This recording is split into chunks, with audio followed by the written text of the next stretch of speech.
오늘은 증후군에 대해서 알아보도록 하겠습니다. 서번트 증후군에 대해서 이야기를 해볼 건데요.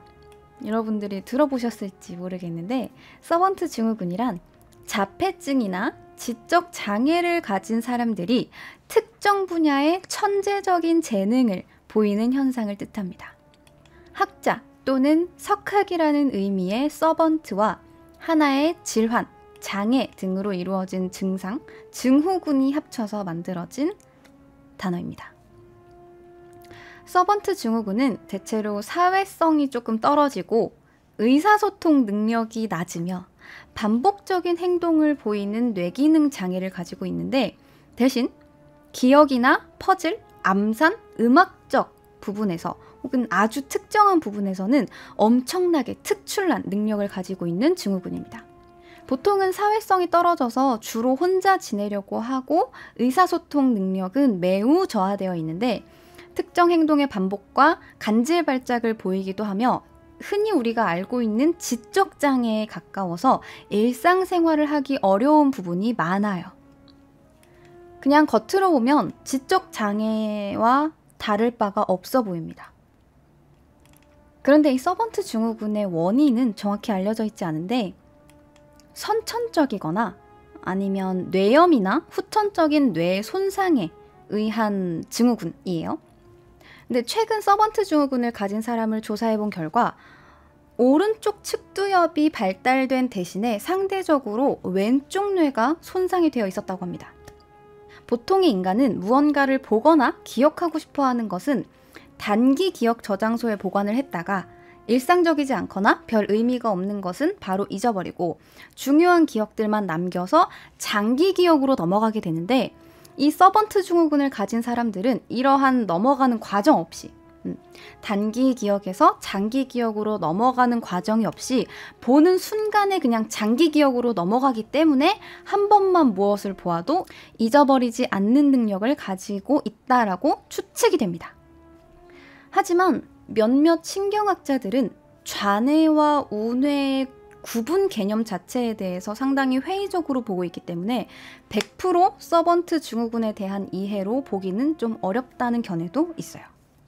자, 어쨌든 그래서 서번트 증후군이란 어떤 분야에서 특출나다라고 이야기가 되고 있는데 그럼 도대체 무엇이 특출난가? 어떤 부분에서 지적장애를 가진 사람들과 서번트 증후군인 사람이 다른가를 알아볼게요. 이 서번트 증후군을 가진 사람들의 대표적인 예를 들자면 한 페이지의 책 혹은 글자를 한 8초 정도 봐요. 그러면 99% 정도 정확하게 기억한다고 합니다. 일반인은 1분 정도를 봐도 50% 이상 기억하기 힘들다고 해요.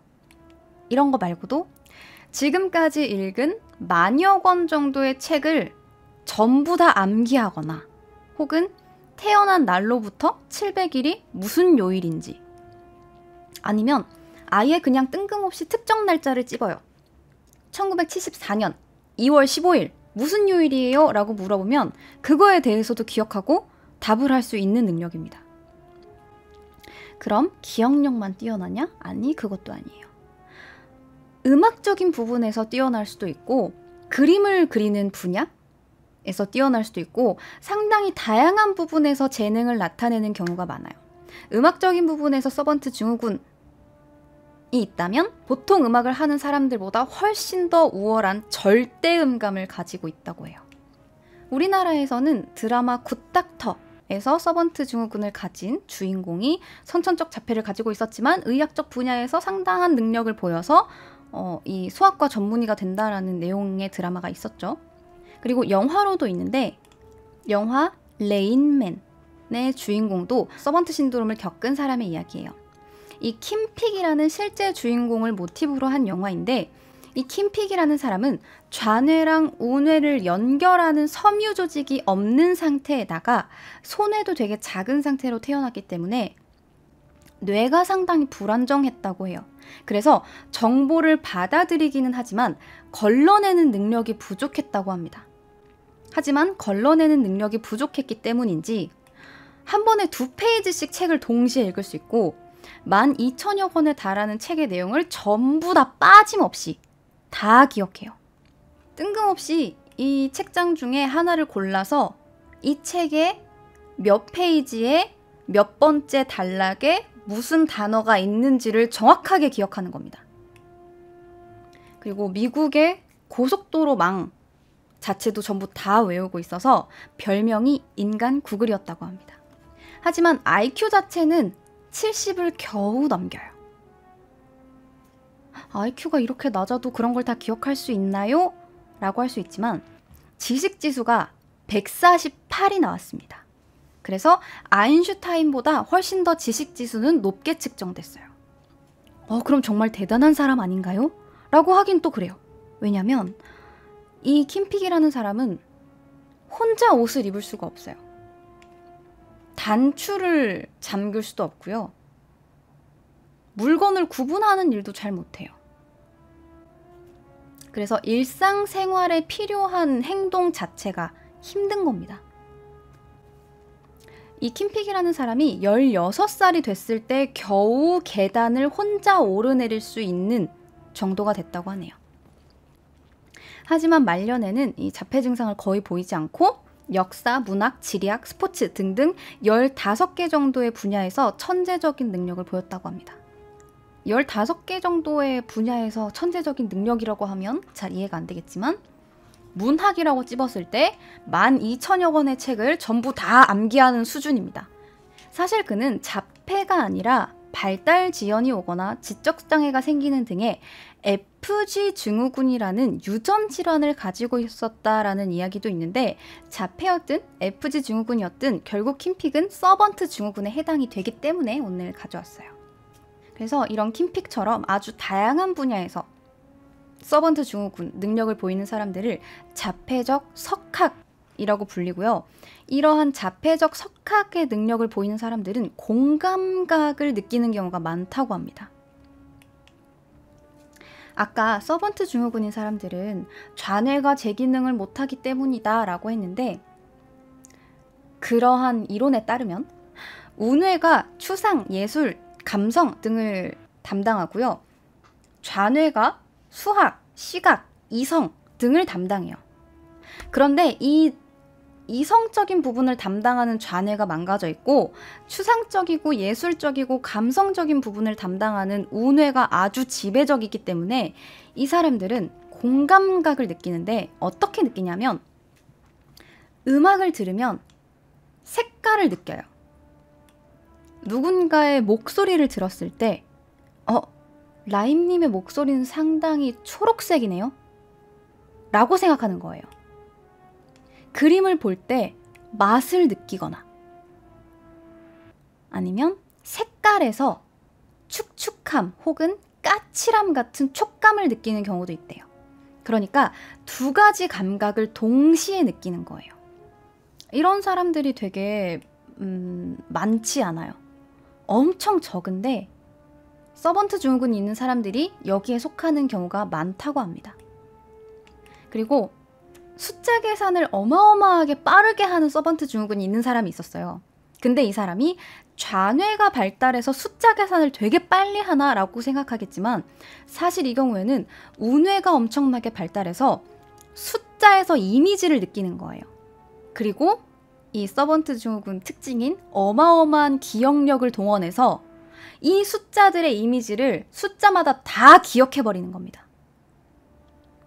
그래서 누군가가 암산을 시켜요. 내가 암산을 못해서 문제를 못 내겠어요. 아무튼 뭔가 되게 어려운 암산, 계산을 하라고 시키면 이 사람은 순식간에 암산해서 계산하는 게 아니에요. 이 전부 다 외워놓은 숫자의 이미지를 기억해내는 거예요. 그러니까 정답을 아예 외운 상태에서 기억해서 답을 내놓는 겁니다. 그래서 이 사람은 암산식을 들었을 때 다른 사람들은 뭐 좌뇌를 쓰면서 계산을 하면서 숫자를 막 생각하는데 이 사람은 기억하는 부분이 활성화되는 겁니다. 자, 이렇게 어마어마한 능력을 가진 사람들은 킴픽만 있는 게 아니에요. 꽤 유명한 사람들 이야기를 또 해주겠습니다. 다른 사람은 스테판 윌셔라는 사람이 있어요. 스테판 윌셔는 1974년 영국에서 태어나서 3살 때 자폐 진단을 받고 특수학교로 진학해서 8살 때부터 건축물을 그리기 시작했고 지금은 한 번 본 풍경을 잊지 않고 기억에 의존해서 그림을 그린다고 합니다. 건물을 한번 딱 보면 이걸 다 기억해서 그림을 그리는 거예요. 2005년에는 일본 도쿄를 10m 짜리 캔버스에 일주일 동안 그리는 작업을 시작해서 이후에 로마, 홍콩, 프랑크푸르트, 마드리드 등 여러 나라의 도시 풍경을 헬기로 몇 분 동안 이렇게 쫙 봐요. 그리고 탁 내려와서 그걸 그리는 거예요. 2007년에는 영국 템즈강 상공을 한 15분 정도 비행하고 시내 18제곱킬로미터나 되는 면적을 유리창 하나에 아주 세세하게 완벽하게 그려냈다고 합니다. 그래서 이 사람의 별명은 인간 사진기예요. 스테판 윌셔가 상공에서 보고 그린 뉴욕이에요.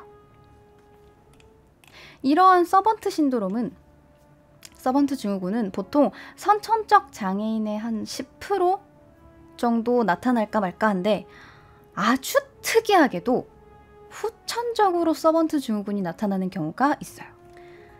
대표적인 케이스로 제이슨 페지트라는 사람이 있어요. 이 사람은 그냥 길을 가다가 갑자기 강도를 만난 거예요. 그래서 강도를 만나서 몸 여러 곳을 얻어맞습니다. 그러다가 온몸을 구타당하던 와중에 우연히도 강도가 머리를 때린 거예요. 그래서 이대로 죽는구나 라고 생각했는데 강도가 그를 바로 죽이지 않고 그가 입고 있었던 가죽 재킷을 벗겨서 가져갔고 제이슨은 다행히도 병원으로 옮겨져서 아주 강력한 진통제를 맞으면서 치료를 받아 기적적으로 깨어났는데 그 이후부터 눈에 보이는 모든 것들이 이상해졌다고 합니다. 그래서 제이슨은 처음에는 이 진통제가 엄청나게 강한 거구나. 마약류인가 보다. 내가 지금 환각을 보고 있나? 라고 생각했는데 다음 날이 돼도 이 이상하게 보이는 게 안 사라지는 거예요. 다시 돌아오지 않는 거야. 어떻게 보이냐면 보통 우리는 무언가를 보면 쭉 이렇게 동영상을 보듯이 그냥 아주 자연스럽게 볼 수 있는데 이제 이 제이슨은 한 장 한 장 사진을 보는 것처럼 끊겨서 보여요. 풍선이 날아가는 게 우리는 그냥 풍선이 붕 하고 날아가는 것처럼 보이지만 이 제이슨한테는 풍선이 날아갔다가 끊겼다가 여기서 나타났다가 끊겼다가 여기서 나타나는 거예요. 자, 그러면 이렇게 끊겨 보이는 게 서번트 증후군인가요? 아니죠. 그렇지 않죠. 자, 이 제이슨이 자기 손을 딱 봤는데 손이 어떻게 보이냐면 이렇게 보이기 시작하는 겁니다. 도형이 보여요. 무슨 수학의 각처럼 끊겨 보이고 모든 사물이 수학 수식처럼 보였다고 합니다. 나무를 봐도 나뭇잎이 피타고라스처럼 보이는 거야. 그리고 무언가 수학 수식 같은 걸 보면 도형이 떠오른대요. 숫자를 보고 수식을 보면 그거에 맞는 도형이 보이는 거예요. 그래서 그는 세계 유일의 무한대 원주율 값을 시각적으로 표현할 수 있는 사람이라고 합니다. 자, 그래서 뭐 이런 사람이 다 있어? 라고 생각한 신경학자들이 이 제이슨 페지트의 뇌 스캔을 해보기로 했는데 그 결과 이 강도가 때렸던 머리 부분이 하필이면 수학적 능력을 자극하는 부위였던 거예요. 그래서 일반인들이었으면 원래는 닫혀 있었어야 될 부분이 가격당하면서 열려버린 겁니다. 그래서 제이슨 페지트는 순식간에 수학 천재가 됐어요. 덕분에 아주 유명한 물리학자를 만났는데 이 물리학자한테 자기가 그린 이런 도형, 그림들을 딱 보여주니까 이거 굉장히 수학적이네요. 하지만 당신은 기본적인 수학 계산 능력은 전혀 없어 보이네요. 대학 가서 다시 공부해오세요. 라는 뼈 때리는 조언을 했고, 훗날 페지트는 이것이 자신에게 최고의 조언이 되었다고 합니다. 그래서 대학에 가서도 아주 뛰어난 능력으로 공부를 되게 잘했고, 대학에 가서 아내도 만났고 아이도 생겼다고 합니다. 자, 그래서 이 제이슨 페지트는 나중에 수학이나 과학을 포기한 어린 수포자들에게 이해하기 쉽도록 그림을 만들어서 수학을 가르치고 싶다는 꿈을 가지고 있다고 합니다. 아주 훈훈한 이야기였죠. 자, 이렇게 서번트 증후군 이야기는 여기까지 하도록 하겠습니다.